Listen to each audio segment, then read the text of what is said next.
Hey, what's up guys? John here. Zillow is selling 7,000 homes throughout America right now, and they've pulled back heavily on the iBuyer program. But this is not all that it seems. I believe that they have a whole new plan, a unique strategy to grow and expand Zillow and expand profitability through these measures that no one else is thinking about. Actually, it's quite genius what they're doing. And in this video, I'm going to walk you through what I believe is their entire business plan, their formula going forward. And I think many other companies are going to soon follow step with Zillow, and this could be a huge problem for housing affordability in America. Drop your comments below, smash that like button, and let's begin. Now, I'm probably going to stand alone here and say that I believe what Zillow is doing is sheer genius. And not many people are going to understand what's going on here until probably a year or 2 years later. We should all reflect back into 2018 with what Amazon did with carry forward losses. They were able to write off all past losses to the future to offset their tax liability. Now Zillow, if they're out there acquiring all of these properties for record-breaking prices, and then at that same point in time they're unable to unload these properties, they can then show a loss. However, what they are doing is they're borrowing very, very inexpensive debt at levels that America hasn't seen in very, very long time, almost ever.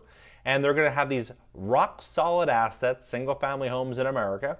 They're going to be able to take out loans on these properties. They're going to use those loans and they're going to acquire more and more property, turning this company not just from a data company, not just from a software company like, similar models like Facebook, where they acquire that information, the data, and then they sell you ads accordingly. Well, if the real estate market is changing and how people buy and sell homes is changing and affordability is changing, they need to change their business model accordingly, or their entire ship could be left behind. And that's what I believe they're doing. I think they're going to have carry forward losses. I believe that they're going to build out a massive real estate empire.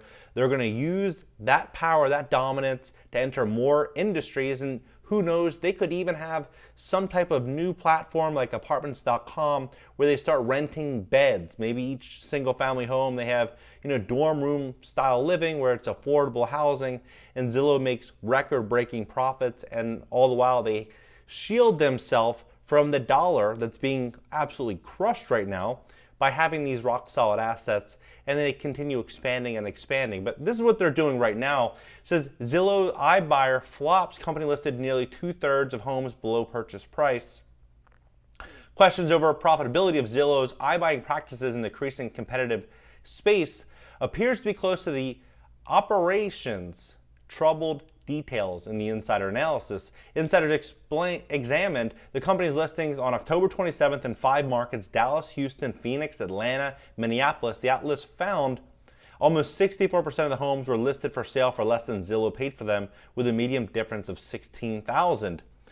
Of this 963 listings, Insider reviewed 616 were being listed for less than Zillow's purchase price. The problematic listings were particularly notable in Phoenix and Dallas, where 93 and 81% of the listings respectively were below Zillow's purchase prices respectively. Across the 5 cities, only Atlanta saw the problem occur less than 60% of the time. The low listings accounted for about 28% of Zillow's largest metro of inventory. The cities make up nearly 2/3 of Zillow's entire inventory. Insider analysis came less than 2 weeks after Zillow temporarily shut down the iBuying program. The company claimed to be beyond operational capacity, stuck with backlogs of properties. And I've heard a lot of things where, another reason they're pulling back on this now is because they're having problems, getting materials and finding labor, and this is what they're doing. I personally think that that could be a very big reason why they're slowing down. But at the same point in time, I think that what they're planning to do is ramp up big time over the next couple years. As they state here, the pause marked the second time in 2 years Zillow has ceased its home buying operation since the launch of 2018. Ongoing labor shortages, volatile material prices, slowing down repairs and renovations of purchased properties likely contributed to its recent backlog of pending property sales.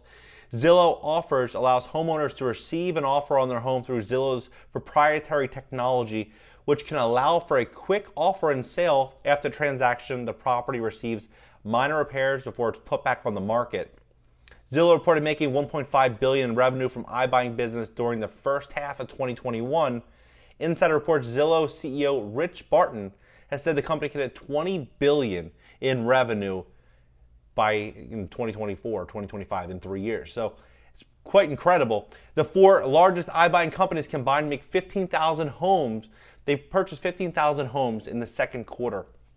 We are going to see this more and more. I personally think what we're going to see is Zillow pivot to a level to where, real estate agents are no longer their core.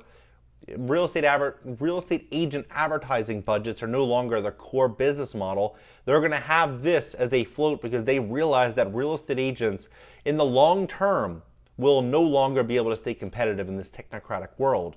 So they need to pivot. They need to pivot quickly, and they need to do it by investing in assets that are going to hold value and be able to produce strong cash flows. They aspire to purchase 20,000 homes on an annual basis by 2024. Zillow will announce a third quarter earnings November 2nd, so tomorrow, potentially shedding light on success and failure of the iBuying process. And it will be interesting too when we compare this model. We look at companies like Blackstone, they're winding up for a $30 billion flagship fund. They're talking about all private equity firms that are looking to raise right now about 6,000 funds seeking to raise a record $1 trillion. $1 trillion right now. Because this is the ideal time for funds. The ultimate time for funds. The dollar is falling. Assets are going to hold value long term. And people are going to be chasing yields. They're going to be chasing strong investments. And that's why for Zillow, for this business model, for them, they could raise unlimited funds. And they could even, let's say that they went out there and bought 50,000, 100,000 homes or more, they could do so and borrow that money at 1% or 2%, because Zillow is a strong company that offers security, and banks are going to be seeking that when the economy falls, when the economy is not what it is today. They're going to be seeking strong borrowers. And that is where these big private equity firms and Zillow and all these conglomerates are going to prevail. But drop your comments below. Where do you see Zillow's business model in the next 6 months, 12 months, 24 months? Smash that like button, subscribe here, consider subbing on my second channel. I'll leave the links pinned down below in the top comment. See you guys next video. YouTube Success Blueprint. To learn more about growing your YouTube channel and creating passive income as a YouTuber, register for my YouTube Success Blueprint by clicking the link in the description below this video.